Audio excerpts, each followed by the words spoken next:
Fala pessoal, tudo certo? Então hoje vamos falar um pouquinho sobre Solid, né? Entendendo o princípio Solid na programação orientada a objetos. Solid nada mais é, né, que um acrônimo criado ali por Michael Feathers a partir dos princípios da programação orientada a objetos que foram ali identificados por Robert Martin, o chamado Uncle Bob. Sendo assim, pessoal, o acrônimo Solid ele representa um conjunto de 5 princípios de design de software. Ah, Pegando ali a primeira letra do Solid, a gente forma ali o SRP, né? O Single Responsibility Principle, o princípio da responsabilidade única. Este princípio, pessoal, o foco é na responsabilidade única de cada classe, ou seja, nunca deve haver mais de um motivo para uma classe mudar. Sendo assim, cada módulo ou classe deve ser responsável por uma única parte da funcionalidade fornecida pelo software, né? Aqui a gente coloca ainda que faça uma coisa e faça bem feito. Se você tem uma classe usuário ou você tem um serviço usuário, esse serviço ele é responsável apenas por manipular atributos daquele usuário, né? Quando você precisa já mexer com, por exemplo, roles ali, as permissões, você tem que ter um serviço responsável por administrar as permissões, certo? Passando aqui para o OCP, princípio do aberto ou fechado, essa abordagem de extensibilidade sem modificar o código existente. Nesse contexto, uma classe deve ser fechada para modificação e aberta para extensão. Esse princípio ele deve ser observado sempre que mudanças precisarem ser feitas, né, pessoal? Então é bem importante que você saiba como estender uma classe, né? Porque se você precisa implementar uma nova funcionalidade, não necessariamente você precisa ali alterar o comportamento daquela classe, mas você pode estendê-la para adicionar um novo comportamento, certo? Seguindo aqui, nós temos o LSP, ou princípio da substituição de Liskov, substituição de objetos de uma classe base por objetos de uma classe derivada.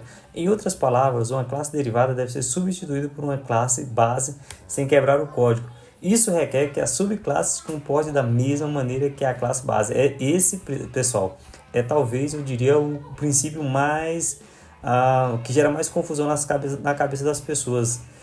A questão de você poder substituir uma subclasse pela classe base sem quebrar o seu código, né? A gente vai ter exemplos mais na frente, não nesse vídeo, mas em outros vídeos, e vocês vão entender melhor, certo? ISP, Interface Segregation Principle, né?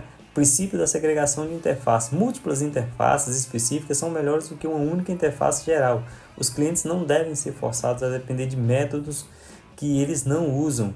Isso aqui é bem importante para a gente não ter, vamos dizer assim, né? Pensando lá naquela questão das superclasses, né?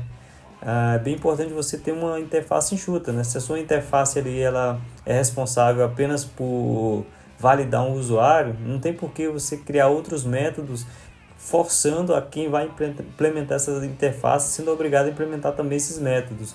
Por isso é bem importante, né, seguirmos o princípio da segregação de interface, certo? Por fim, mas não menos importante, temos ali o princípio da inversão de dependência. Antes de tudo, não podemos confundir o princípio da inversão de dependência com injeção de dependência. Por quê? Porque o DIP é um dos princípios do Solid, enquanto a injeção de dependência ela é uma técnica, né, um design pattern específico usado para implementar o DIP. Então é bem importante isso daí, pessoal.